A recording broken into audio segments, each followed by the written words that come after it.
Oke guys, so welcome to our channel.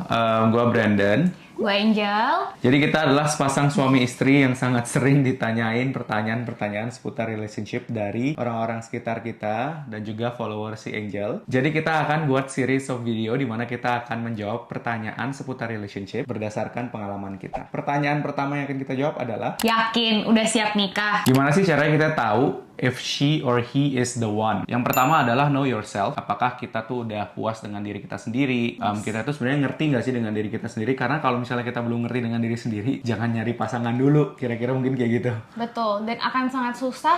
Kayak misalnya nih, kalau misalnya lu nggak tahu nih, oh lu kalau lagi marah tuh kayak gimana sih? Atau lu bahkan nggak bisa tahu kalau lu tuh lagi marah, lu lagi happy. Itu tuh akan lebih susah lagi buat partnernya buat tahu, oh nih cewek ini lagi marah atau dia lagi kondisinya mau rayu-rayu gitu atau kayak gimana, ya nggak sih? Iya, bahkan nanti kalau misalnya udah ada relationship nih, ketika pasangan kita tanya ke kita, itu tuh sebenarnya harus gimana sih? Kita sendiri tuh sebenarnya belum Gak tahu. bisa jawab. Kita sendiri sebenarnya nggak tahu kan sebenarnya harus gimana, karena kita sendiri nggak kenal dengan diri kita sendiri. Iya. Kira-kira kayak gitu. Nah, kalau menurut kamu gimana? Harus banyak ngobrol sih ya, dan harus banyak waktu sendiri kali ya. Karena aku ngerasa aku tahu diri aku sendiri tuh waktu aku bener-bener hening sendirian, entah itu aku baca buku, entah itu kayak misalnya aku lagi self care gitu, yang kondisinya tuh nggak di entertain sama orang lain lah intinya. Nah itu baru bener-bener aku bisa tahu sih, oh kalau misalnya aku bosen tuh cara nge-heal aku tuh kayak gimana ya gitu. Kalau aku sih ketika aku tahu kalau aku lagi marah, ketika aku tahu kalau aku lagi sedih gitu. Jadi kita aja nggak tau kalau kita lagi marah gitu. Itu cuma marah-marah doang pokoknya. Iya gitu. Jadi itu mungkin bisa jadi salah satu langkah pertama lah. Kira-kira rasain aja dulu emosi-emosi, mungkin feeling-feeling, perasaan-perasaan yang ada di dalam diri sendiri. Kira-kira kayak gitu. Karena memang nanti pada saat masuk ke jenjang pernikahan, itu kehidupan kita. It's not about you or me, but it's about us gitu Iya, ya. Udah jadi gitu. satu gitu. Jadi yang emang mau di-achieve personally, yang mau main-main personally itu udah harus settle dulu nih sebelum kita decide untuk go to the next stage. Kira-kira kayak gitu. Oke, sekarang kita udah ready nih. Gue udah siap nikah. Gue udah mentally self-sufficient. Kira-kira kayak gitu. Masalahnya partnernya nih sekarang. Nah, sekarang nggak ada cowoknya nih.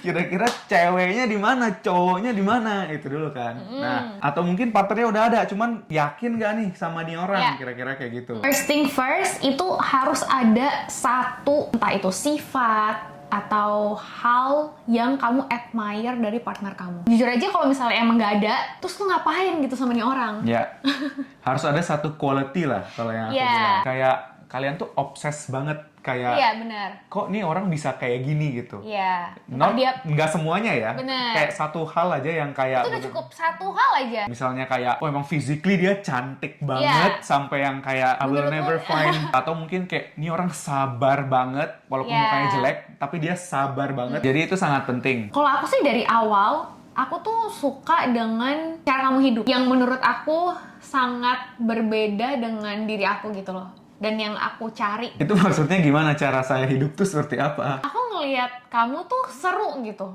hidupnya. Sedangkan aku merasa hidup aku tuh sangat tidak seru. Ini baru dari hari pertama sih. Bahkan aku masih inget kayak pas pertama kali kita match terus ngobrol, itu aku kayak, wih gila nih orang seru banget tuh. Oke.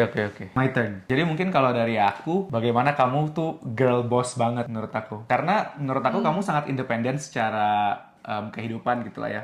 Be it financially, be it mentally, be it physically, dan lain sebagainya. Itu menurut aku kamu sangat independen. Misalnya physically, kamu dari dulu nggak mau aku bawain tas kamu misalnya. Oh, kayak gitu. Financially juga kamu nggak pernah nuntut apa-apa dari aku, ya you have your own earnings, kayak I have my own earnings, ya udah gitu kan. Mentally juga menurut aku kamu lumayan secure, kayak gitu. Nah, that's the boss part of it. Tapi menurut aku the girl part of it, yang aku mungkin di sini masih agak konservatif, itu there are some quality yang kalau secara konservatif itu harus dimiliki oleh wanita-wanita. Apa? Atau misalnya perempuan-perempuan di luar sana. Itu kamu masih punya. Seperti? Misalnya, kamu tuh orangnya sangat bersih gitu ya. Kamu sangat tahu cara mengurus rumah.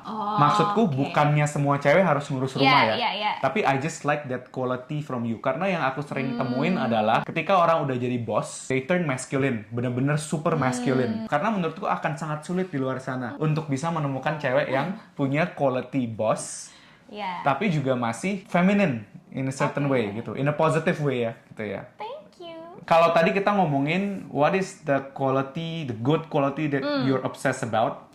Nggak kalah pentingnya itu kalau kita juga harus mikirin apa sih salah satu worst quality di pasangan kalian atau calon suami atau calon istri kalian, dan apakah kalian bisa tolerate that for the rest of your life. Jadi kalau misalnya memang ada satu kualitas nih yang kalian temuin di pasangan kalian dan itu bother kalian banget dan kalian nggak bisa tolerate itu for the rest of your life, forget about it, putus sekarang. Jangan. Misalnya contoh, kalau dari aku, di awal aku udah tahu kalau misalnya dia ini mudiannya parah. Jadi memang bisa satu hari bangun peluk-peluk atau bangun ketawa-ketawa, atau dari bangun tidur bener-bener bangun tidur gue udah dijutekin nih satu harian. Itu gue memang harus gimana ya? Ya, I have decided kalau untuk the next 40 years, Senin gue dijutekin, Selasa, Rabu, Kamis baik, Jumat agak jutek-jutek dikit, Sabtu Minggu biasa aja, terus Senin jutek lagi. Ya udah gitu. Kayak jangan sampai ekspektasinya itu adalah ketika gua udah menikah, gua mau make sure gua akan ubah ini orang. Iya, betul. Hari Senin dia tidak akan mudi lagi. Itu Setuju. tidak akan terjadi. Jadi mungkin pola pikirnya harus kayak gini nih. Kalau lu bisa ngubah, it's good. Iya. Tapi kita ngomong worst case scenario. Itulah kenapa Nggak bisa, kita bilangnya gitu. kayak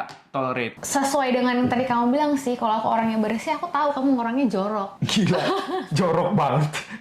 Gak sampai jorok kali. Menurut aku, Ya, for ya. my level, itu nggak Standar- bersih. standar Standar dia kebersihan aneh gue, dia jorok. Tapi aku entah kenapa, kalau kamu yang ngelakuin itu, kayak, oh, ya emang kayak gitu.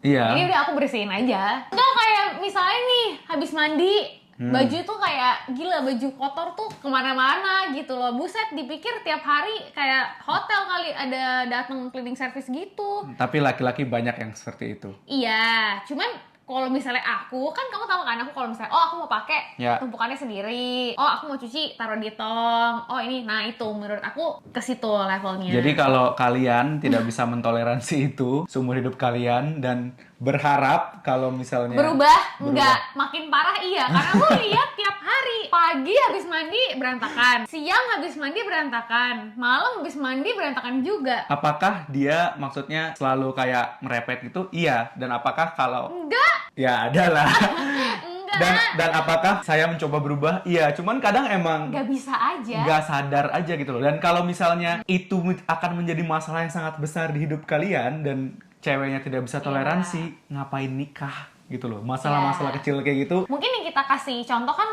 habit tiap hari kali ya. Iya. Tapi ada beberapa yang mungkin ya kita nggak sebutin juga kali ya kalau membuka aib pasangan kan nggak di sini ya. Iya. Tapi ada beberapa mungkin case-nya yang ya kalian tinggal pikir lagi aja sih, kayak lu bisa nggak hidup dengan masalah itu gitu Iya. loh. Karena garis yang harus di-underline banget ya itu, orang tuh nggak akan bisa berubah. Dan itu kadang emang the way they are raised, misalnya Ya, kayak gitu. pasti ada sesuatu hal lah Iya. gitu.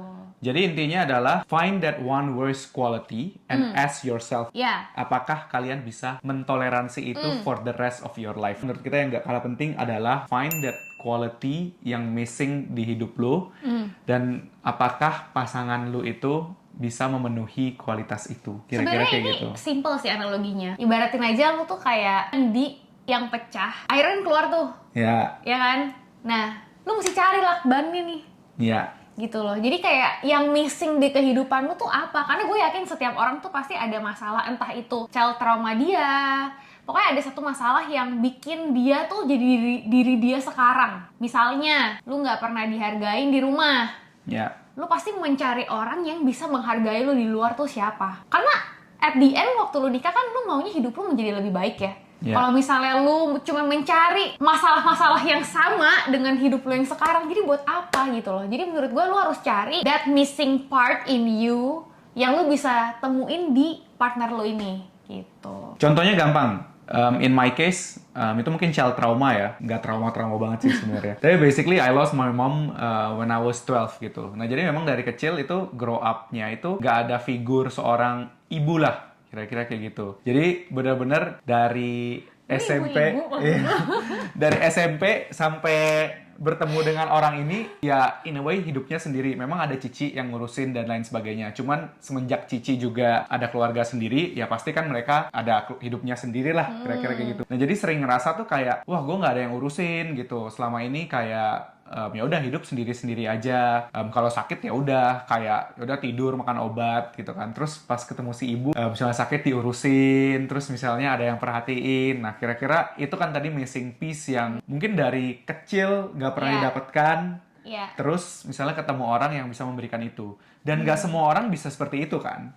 Mungkin kalau misalnya aku ketemu dengan cewek gitu yang tidak memiliki sisi itu juga kan mungkin akan jadi masalah juga misalnya kayak gitu. Jadi itu aja sih menurutku, that's the best example that I could give. Karena pertanyaan ini paling sering muncul di saat lu udah bisa tolerate, lu udah bisa suka sama nih orang. Terakhir itu sih yang selalu aku jawab ke teman-teman aku, kenapa gitu loh. Yang aku bilang selalu itu kayak aku merasa semua yang aku khawatirkan selama ini itu tuh ditutup gitu loh kekhawatirannya. Nah next yang gak kalah penting mungkin ini yang terakhir. Nah itu of course it's all about financials. Jadi kalau dari kita berdua, we are a huge believer that kalau memang financially belum ready, jangan menikah. Karena to be fair yang kita lihat dari sekeliling kita, bahkan masa lalu keluarga kita juga, itu rata-rata semua masalah tuh muncul karena uang. Jadi emang mungkin dari awal orang kayak, ya sekarang sih untungnya udah nggak setabu itu ya, kayak oh lu nikah cuma karena duit, tapi emang hidup butuh uang gitu loh. Jadi harus objektif aja sih, objectively speaking harus dibuka.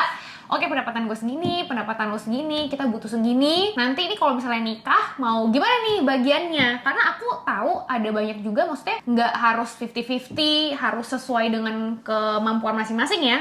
Dan nggak sedikit juga yang emang mencari, oke, gue dihidupin, ya kan? Temen aku tuh banyak banget juga yang kayak gitu. Dan menurut aku nggak salah kalau emang bisa menemukan laki-laki yang, oke, gue maunya menghidupi. Iya, tapi yang paling penting adalah coba duduk bareng.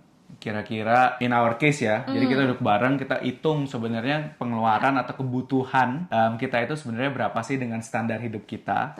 Dan kita lihat aja nih between Angel and I, apakah uangnya cukup?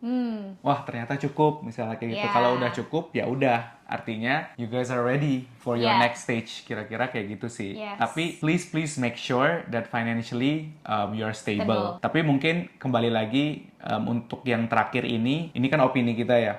Banyak juga orang yang mungkin beropini kalau ya udah kita bangun sama-sama aja misalnya. Again, this is based on our experience and our thoughts.